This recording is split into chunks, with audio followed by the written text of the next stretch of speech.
I feel like we owe them a little bit of an explanation. Oh, for last week's absence? Yeah. Guys, I had an earache. You're downplaying it. He had to go to the doctor first Girl. of all. He's downplaying. He's talking about earache. Yeah. His ear was fucked up. Girl, it was like I could have still hear out of my ear. You had a swollen lymph node, sir. Yeah, I did. First of all. Yeah, but no, it's all cured now. He's good. But yeah, I went to the doctor. It's all fixed, and I'm back. We're back. Hell yeah. Yeah. So. Yeah, we're back. So we're recording the episode we should have recorded last week. Mm-hmm. Mm-hmm. And today we're going to talk about the Billboard charts. Yeah. Now, before we get into the Billboard charts itself, I just want to talk about Billboard itself. Because some people might be familiar with the name Billboard, but like don't really know like what it is, you know? Yeah. I just want to get into that. So Billboard is a music publication business, and it's one of the leading music publication businesses in the world. And it's known for, giving information on music, artists, executives, and of course the charts. But they're mainly like known for their charts because it's like a big thing. The Billboard charts now consist of multiple charts. And it's like basically your go-to charts to see how popular a song or an album is, in the US or globally. The charts can be ranked by sales, streams, or airplay, but every chart has, a different criteria. Yeah. So I want to break it down for you guys. I think there are about how many charts? 5 or 6 charts? No, multiple, probably. Yeah, there are also genre charts beyond the... So not even 5 genres. or 6. Yeah. I'm bluffing. Yeah. You said fables and fallacies. Yeah. But no, there are like 3 top charts that I think you guys should know, which is the Billboard Hot 100. That's like the main chart that everyone looks at. The Billboard 200 and the Billboard Global 200. So if you guys are not familiar with those charts, the Billboard Hot 100 is a song chart. It's mainly a song chart, and they chart songs mainly from the US. And this chart is compiled by looking at streams, sales, and airplay. So that's the Billboard Hot 100. The Billboard 200 is an album chart. And they rank the most popular albums on that chart. And the way that they rank it is by using streams, track sales, and album sales. And then we go to the Billboard Global 200. This is a chart that ranks the top songs based on streams and sales activity from more than 200 countries around the world, including the US. So like those are the 3 top charts I think that you guys should know about. So as Chardonnay already stated, the Billboard charts in general, but more specifically the Hot 100, they all follow more or less the same criteria. The formula kind of fluctuates between the charts depending on what is of most importance. But for the Hot 100 itself, it's, as he said, it's sales, it's airplay, and it's streams. Nobody actually knows what the formula is that Billboard uses, but there are a lot of people that predict based off of what they can only assume is the closest estimation to the formula that Billboard uses. But currently, right now, the way it's weighed is radio, streams, and then sales.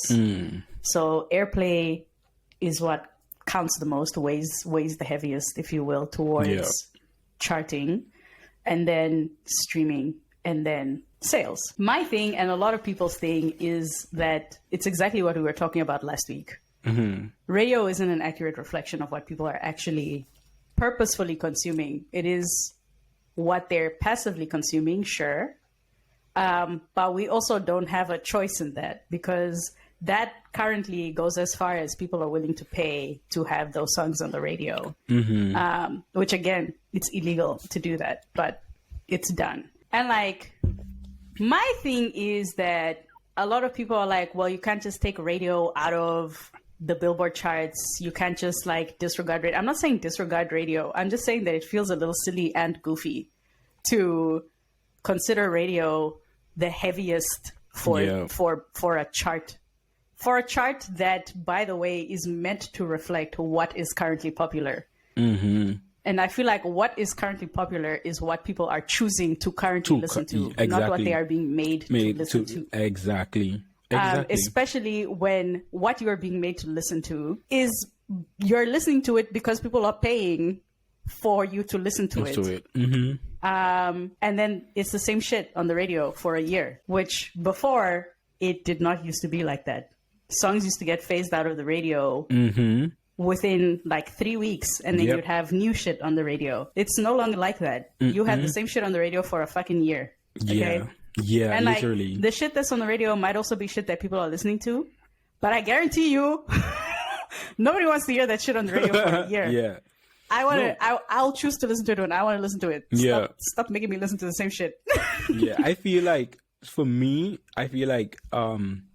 album sales, but streams, not album sales, but sales in general, and streams should count the most, especially streams, because everybody now is in a digital age, and majority of people are listening to music on Spotify, Apple Music, you know, so I'm like, or whatever other platform they use, but I'm like, people choose, like you said, people choose to listen to specific songs or specific albums, so that means it's in demand from the audience. Why are you counting airplays? I'm not choosing to hear what I'm hearing. Yeah. And like statistically, we know that radio is a dying form of media. People really aren't consuming it the way that they used to. So it feels silly that this is the biggest factor in the Billboard Hot 100 charts. Even sales, I don't even necessarily think that sales are above radio play necessarily, because people also don't buy music anymore, because you know you can just pay like a $10 membership to Spotify or Apple Music and you have all the music you could possibly ever want. So people aren't necessarily trying to buy stuff unless you are a collector, right? Like me, for example, I still buy stuff. I feel like sales is still a better reflection than radio is. Yeah, most definitely. But I get why sales weighs the least, because it's not as common. But I feel like if you're saying sales are uncommon, then what's radio? You know what I mean? I have too many qualms with the radio. Yeah, I don't know why they value radio so much. Yeah, like, and this is like something that they've gone back and forth on in terms of their formula. They've switched it up so many times, because first it was sales, then it was radio, then it was sales again. That I know. Then it was radio again. They've been switching it up. And then it was streams. And then it went back to radio. Yeah. They had me confused. They really had me confused. I didn't know what was what anymore. That's why I was like, just forget the charts. I'm just going to see who's on the charts, how you're moving up. And that's about it for me. I'm not trying to figure out what goes on behind, because it's too complicated, because they're always changing the shit. Yeah, they are always changing the shit. I made a little jokey joke last episode that Billboard changes their chart rules and requirements every 5 business days. It was obviously an over-exaggeration, but it definitely feels like every 5 business days, because it feels like just when you get a grasp of what the fuck is going on, they make a rule change. Like, there's a whole section of the internet that's dedicated to all the policy changes that they have made in their charts. And most of them obviously have come with the changes in the music industry. But the issue on streaming, it just feels like they're resisting that change when they don't need to. I don't think that it's really going to sacrifice much of the integrity of the chart. I saw that for like older generations, they think that it will. But I'm like... You know what's so crazy, right? If they decide to switch to like purely streams, let's say for like Billboard Hot 100, you know how that would... they make streams weigh the most. Yeah. You know how that would drastically change the way how the chart functions, right? I'm thinking about it. I'm like... It would change how the chart functions and how the chart looks. Yeah, functions and, looks. That's what I want to say. How the chart looks, like with the things that we see on the chart, and you're like, what? Why? You know? People out here breaking records with streams. Bad Bunny would be at the top of the charts like regularly. And all the I'm time, he'd like, be hitting that number one. He would be in the top 10, I think, all year. To be fair with you. And I feel like that's fine, though. People get annoyed when they see the same people on the charts week after week after week. And I'm like, but if that's what people are listening to, why are you mad? And if that's what record labels are paying radio to play, why are you mad? Like, you know what I mean? It's like that. The radio shit we literally have no control over until record labels start being held accountable again, like they were back in the early 2000s. And streaming, you also have no control over, because people are gonna like what they like and listen to what they listen to. But yeah, as I was saying, Billboard has changed what weighs what many times, but that's also not the only thing that they've changed over the years. I think that one of the things that they changed the most, or that was most drastic and was really a show of the times and how different the music industry was moving, was when they changed the Hot 100 from a singles chart to a song chart. Oh, yeah. Because people stopped making singles and were instead making songs. And albums and whatnot. So I feel like that was like the biggest change that they made. And they had to implement a bunch of rules around that as well. I don't want to get into like specifics because shit always changes. But this is a change that has been there and has stayed since the beginning. Since the beginning of the changes being made. And then things like EPs and whatnot. So songs off of EPs and stuff don't typically go in the Hot 100 because an EP is technically an album. It's just a short play album. Yeah. So that goes in the Hot 200, stuff like that. You know, there's like these little technicalities that make things different. And then in terms of like digital downloads and online streaming and whatnot, they do have the digital sales chart. So that's now a separate entity. I remember that one. But streams, they're like, the easiest way to explain how they count streams is that a certain number of streams counts as one sale, basically. But it doesn't go under the sales. You know what I mean? Like, you see, it's like overly complicated. Their but formula. When you know what it is, you know what it is, and it's hard to explain to somebody else, which is why I'm struggling right now. But that's the best way to explain it. And like the thing also with the digital thing is that it depends on whether you have a premium account on like Spotify or Apple Music or whatever the fuck, or if you had the ad supported one. With the premium accounts, it's less streams that equate to 1 point. With the ad supported account, it's like almost double the streams that equate to 1 point. So there's also rules within the rules. Yeah. And the whole thing just becomes a big mishmash of what the fuck is going on. Stuff like YouTube also then started counting towards the streaming and like digital sales type area of the Billboard Hot 100 and other surrounding charts. And then like they also had to change how many digital sales were valid, which is a change that they made again this year or last year. I can't remember exactly when. But before, you could buy multiple digital versions of a song and it would count towards the charts. Now you can only buy one a week and it'll count towards the charts. If you go beyond that, they're not going to count all the other ones. So like there's no point. And then shit like bundling, this is now for record labels and artists. Stuff like bundling no longer works. But for a while it did. And a lot of people took advantage of it. And what we mean by bundling I was just going to say, explain them what bundling means. What we mean by bundling is when record labels or musicians sell you merchandise and then you get a free digital download of the song along with the merchandise. So, for example, there were people like The Weeknd that were selling lollipops, and then you would get the song, and like thongs and shit, and you would get like the song, and people were like, "What?" Allegedly. let me not get into like trouble. Allegedly, even though I saw it with my own two eyes. Yeah, so things like this, they had to like really be like, whoa, relax. Yeah.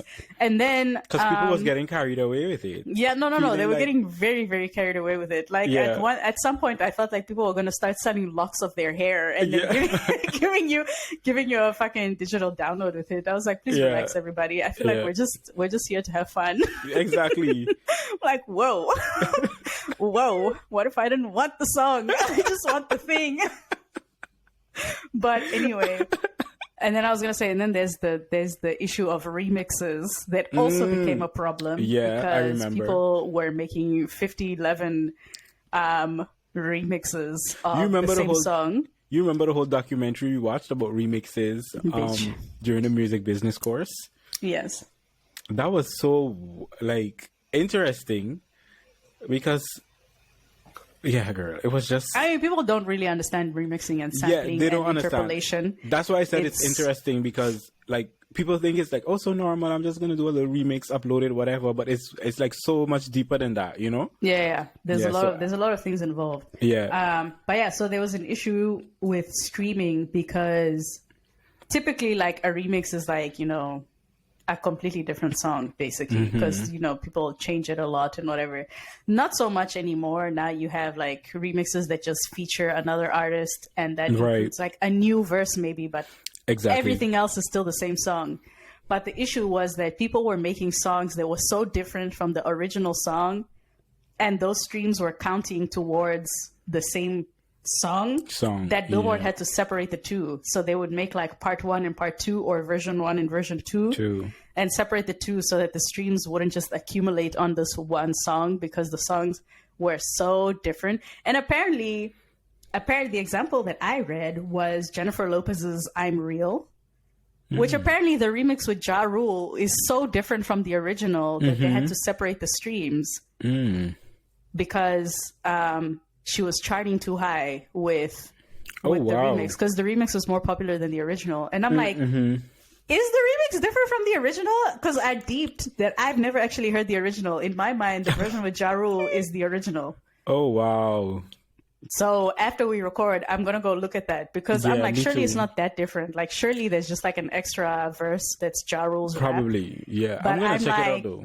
Let's see. But they said that that is also now up to them to decide whether it is different enough that they have to separate it or if it's similar enough that they can keep it together. Together. But that's one of the things. And then, of course, they had to decide where the limit is for how long people can be on the chart, Chart. Yeah. which is called recurrence. So songs go recurrent, basically. Songs go recurrent when they've spent more than 20 weeks on the Billboard Hot 100 chart below 50. So then they like phase them out. They're like, yeah. Yeah. This is obviously like bad. No, I want to know how their formula works though, because like it's I think low-key everybody wants to know. There was an instance where a rapper who I will not name because he's a fuck shit guy. yeah. So he exposed their formula. And How so he got the formula, bitch? I'm not sure. So I don't know if it's actually the formula, but he said that it's the formula. But I'm Okay. also like, do we believe this fables and fallacies, motherfucker? Like, you know what I mean? Yeah. So people think that is the formula, and for the people that do charts predictions weekly, they're pretty close to it anyway. Okay. So they kind of just go with those numbers. Billboard has never confirmed it or anything like that. At least from what I could find, there is no confirmation of what the formula is. They just say that these are the three things that they use to decide and who supplies those numbers, where they get the numbers from. Yeah, and if there are any rule changes, then they publish an article stating the rule changes. But that's it. But they just like, they change it. They change shit so frequently. Yeah. And now they've changed shit in such a way that it's made it so difficult for artists to actually chart without radio. They've made it so difficult for artists to chart without radio, and it's actually been fucked up. Yeah. It's been fucked up to see and experience as a fan who enjoys music to see what the charts look like and how things are being decided. It's weird. It's weird. It doesn't make sense because the chart is just like refusing to adapt to how people listen to music. And I understand the charts are also trying to fight off like fan wars and whatever, because charting is also a bit of a competition between fan bases and whatnot. There are fan bases that just really enjoy the music.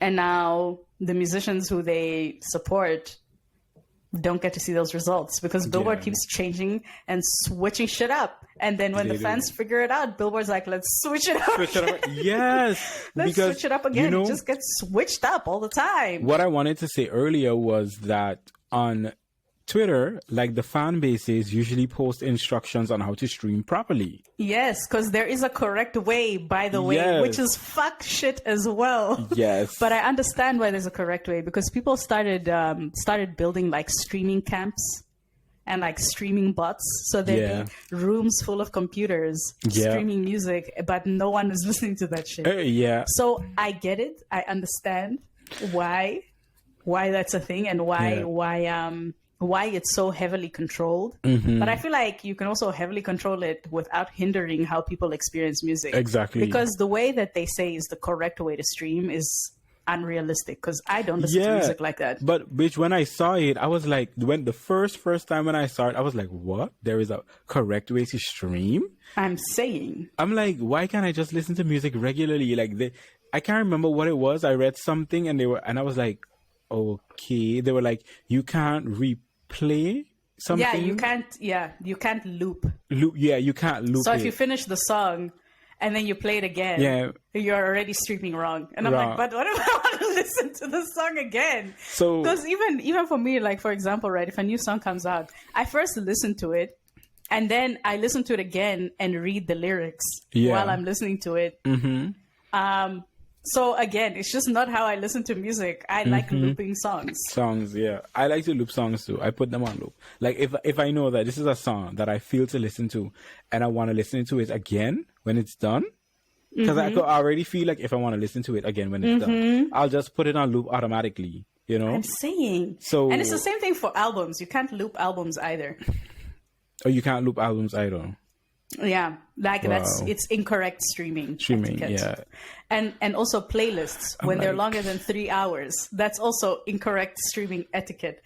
You have to put like 2 songs between stuff that you loop, basically. So if you want to listen to a song over and over, you can just make a playlist that has the song, 2 to 3 songs in between, the song again, 2 to 3 songs in between, the song again.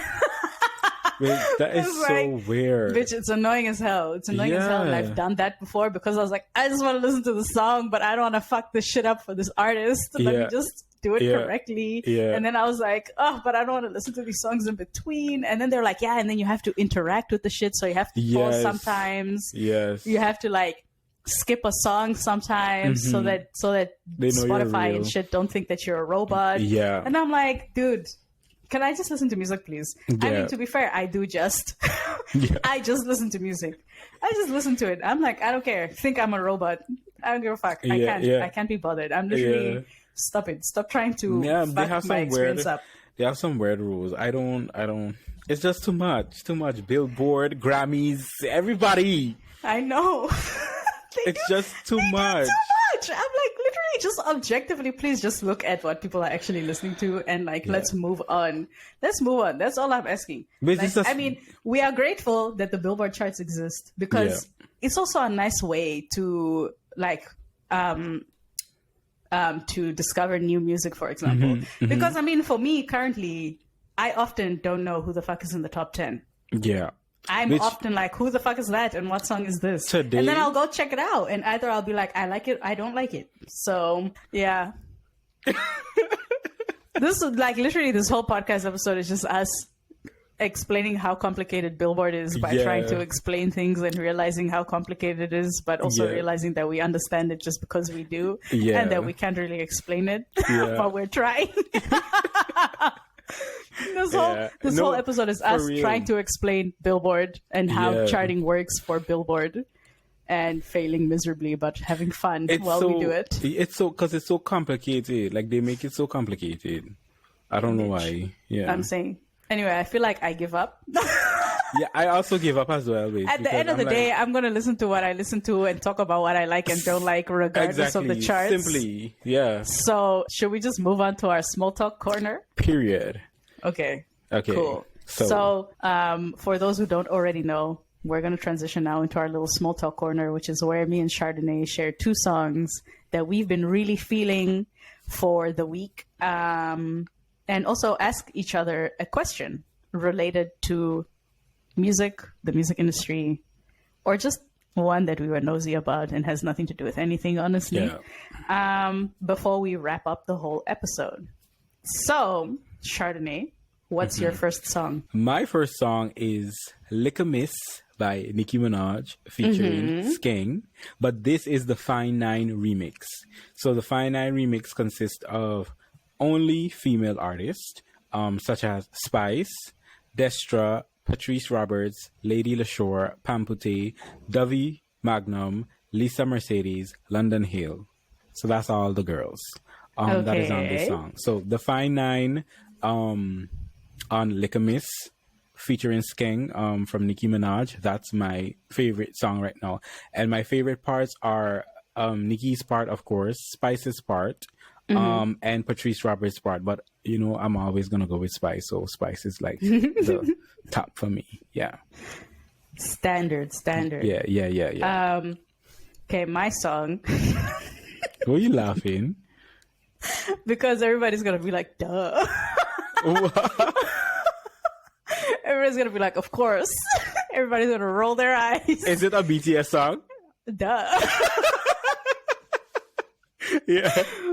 Okay, so my first song is Run BTS by BTS because they performed it. And it was the first time that they performed it. And we got to see the choreography for the first time. And it was so good. Yeah. It was so good. I also just really, really fuck with the song.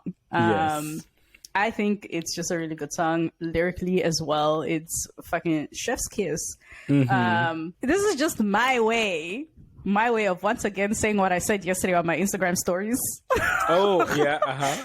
That if you think for a single second that I'm going to shut up about BTS, since they're going to be somewhat inactive as a group until they finish their mandatory military enlistment, you are wrong. Because one thing about me is that I'm never going to shut up about BTS. Yeah. I've committed. I mean, look, I've committed to them, and now I must stay committed. It doesn't matter if they're gone. I'm not gone.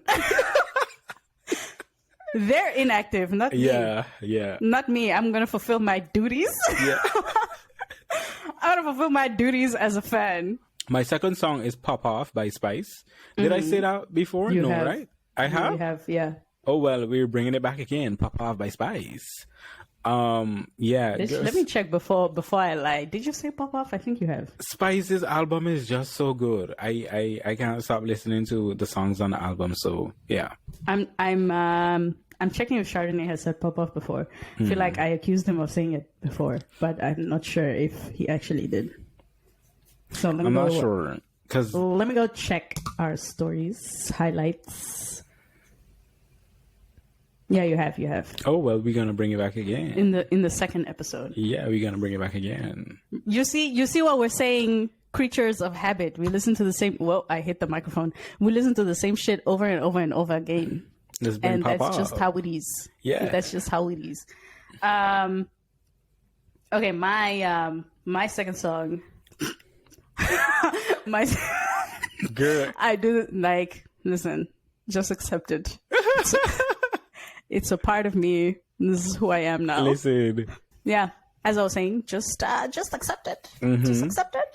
At this point, it's become part of my personality. Yeah, it's ingrained in my bones. But anyway, so my second song is "Strange" featuring RM by August T, who is otherwise known as Sugar. Oh, they have a song together. They do. Okay. They have multiple songs together, but this one is a new one. The only song. No, this is the only song that they have together with like August D, like Okay. with under Sugar's like solo artist name. Okay. But yeah, so the song is called Strange. It features RM. They're both from BTS. They did the song together for D2, which is August D's second album, or second mixtape rather. And it's just like, it's a really good song. And the way that they play off of each other's verses is really fucking awesome. And it's basically just like about I don't really know how to explain it. Like how polarizing life is or can be. And yeah, it's just told from a very specific perspective.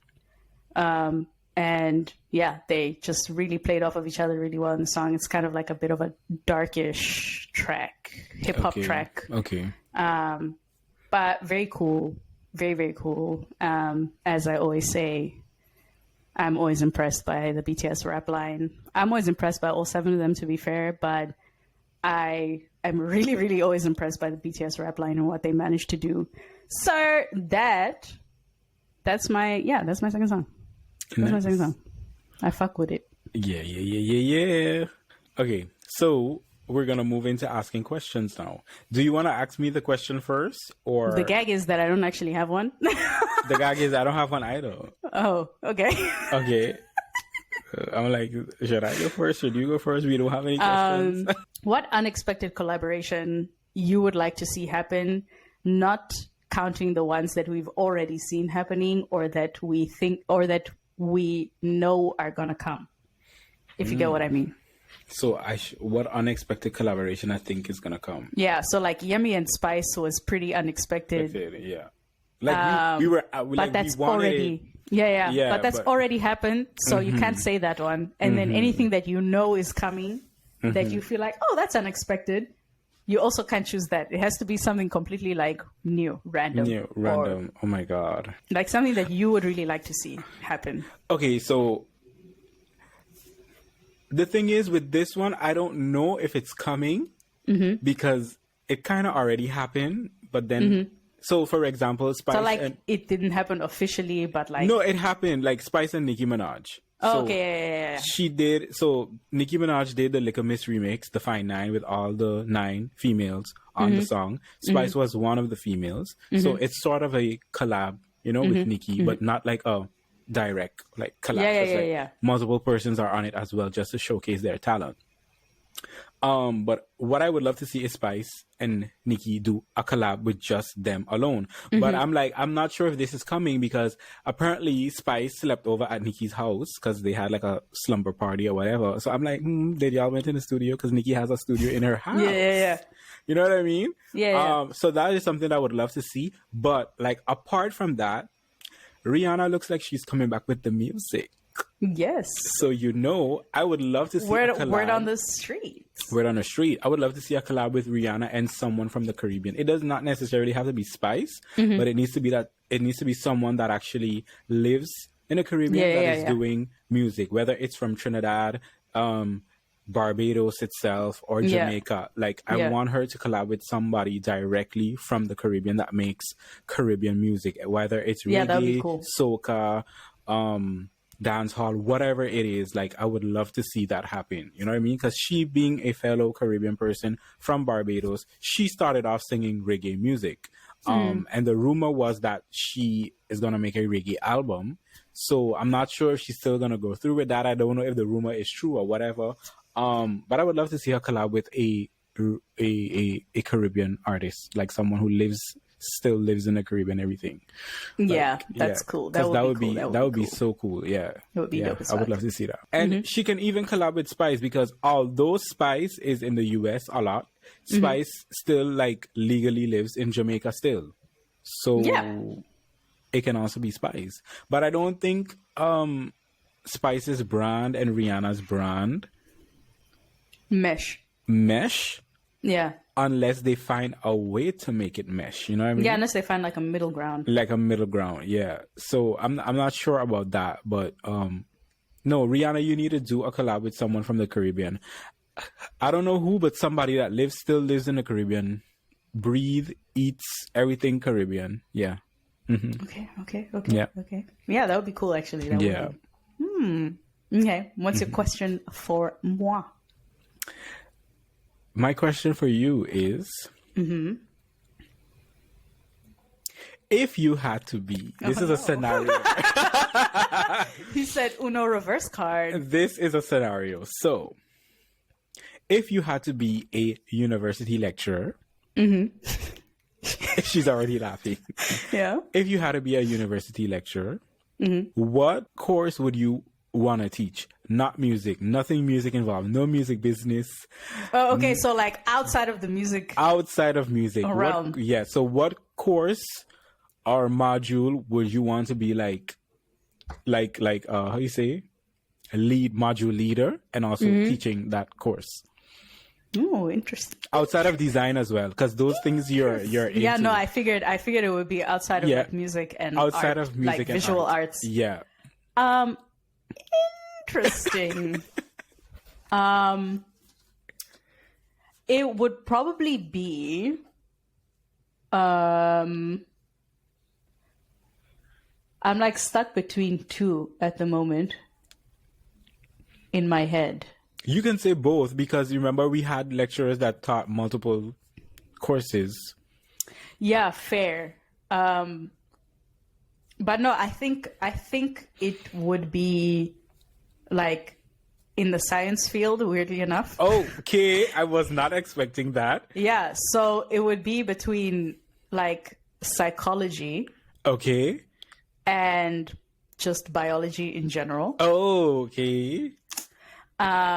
Like I'm not even here trying to say that I was really good at biology in high school. Okay. Because I did standard level. I was not about to learn all the things that the higher level students had to learn. I was like, nah, you're asking much. Yeah.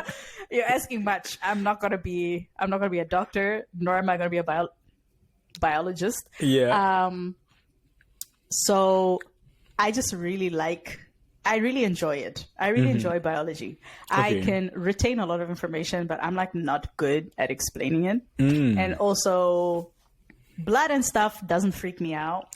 I remember like my dad was always so amazed by how I could just sit and watch like horror films and just see like blood and guts and not be grossed out. I can't do that. Which I guess, yeah, it's a bit alarming that I can sit and do that. But he was like, you would be a good doctor because this kind of stuff doesn't gross you out. But the gag is that the one thing that does actually really gross me out is nose jobs. I cannot watch a nose job. I don't know why. A facelift too. There's like some stuff in plastic surgery that I'm like, I can't. Like, I can't. I would not be able to be in the plastic surgery field, let me tell you. But yeah, I just think biology is really interesting because I think that the human body is really interesting. But the one thing that interests me more than the human body is the human brain. Okay. Which is why I think out of the two, psychology, like, biology or psychology, I think I would most likely go into the psychology side. I was just about to say, I see you more going into the psychology side of things. Yeah. I'm fascinated by the human condition when it comes to the brain. I read psychology books for fun because I think we're just interesting. I think we're just like really interesting, really complex beings. And a lot of what makes us so interesting and so complex is just our brains and how they work and how sometimes they maybe don't work the way that they should. True. And how you can just like do the craziest shit. Craziest shit just because your brain is wired slightly differently. Yeah. Even neurology, like neurosurgery, I also think is really interesting. But that's like more physically in like actually like touching, getting your hands in the brain. Whereas I'm more with the thinking process and just emotions and whatnot. Yeah, that kind of stuff. That kind of stuff really interests me. Okay. Cool. So I think I would have. The way I was gonna make up a word just then, I was about to be like, I think I would have thriven.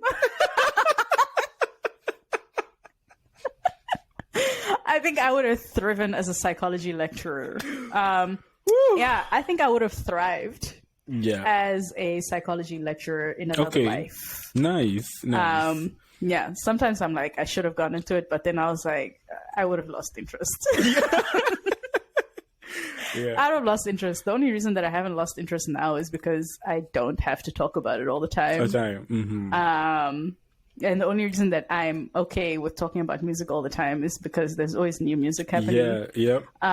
There's always new stuff happening. There's always stuff to look at. It's more of a consistent flow of content than psychology is. Sure, there's always new psychology journals and new findings and whatnot, but those things happen a lot slower.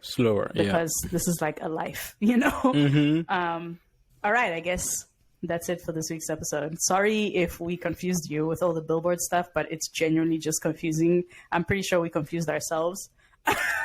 Somewhere along the lines, yeah. Listen, we did try, yo. So just, you know, have some forgiveness in your hearts. Yeah. At the end of the day, we had fun. Yeah. In my humble opinion. But yeah, so that wraps up this week's episode. If you are watching on YouTube, don't forget to like, comment, share, and subscribe. Turn on post notifications if you feel like it, if you're feeling generous or whatever. If you are listening to us on Spotify or Apple Music or wherever our RSS feed has taken you, then don't forget to rate the podcast and follow the podcast. If you are an Instagram user, follow us on Instagram or check out our profile, pay it a little visit. We share a lot of stuff on there. We share the bloopers. We share our 2 song highlights of the week, and those stay on our story highlights. So you can always revisit that shit. If you want to see what we're listening to in season 1, it's also right there. Yeah. So the Instagram is Don't Touch My Music Pod, right? Yeah. I felt like I made that up suddenly. No. Yeah, it was weird. My brain just was like, you made that shit up. And I was like, no, I didn't. It's correct.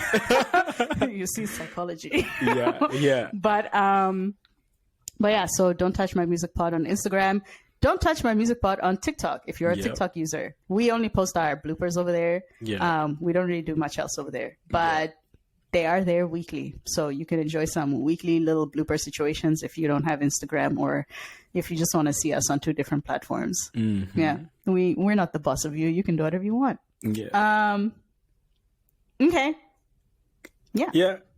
Bye. Okay, bye.